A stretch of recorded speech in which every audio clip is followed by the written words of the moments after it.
একদিন আরিফ তার পছন্দের একটি গেম খেলছিল। গেমটিতে দুটি জায়গা ছিল, একটি সুন্দর গার্ডেন রুম আর অন্যটি সাজানো ডাইনিং রুম। গার্ডেন রুমে ঢুকতে সেগুলো সবুজ গাছ, ফুল আর পাখিটা।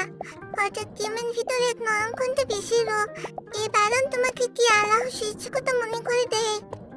আরিফ থেমে গেল। সে ভাবলো, বাস্তব জীবনে তো আল্লাহ আমাদের এত সুন্দর প্রকৃতি দিয়েছেন, অথচ আমরা কত কম শুকর করি। এরপর সে গেল ডাইনিং রুমে। বড় টেবিলে অনেক খাবার সাজানো। আবার সেই কণ্ঠ বললো, খাওয়ার আগে কি তুমি বিসমিল্লাহ বলো? অপচয় করো না তো। আরে বুঝতে পারলো, গেম ছিল শিক্ষা বাস্তব।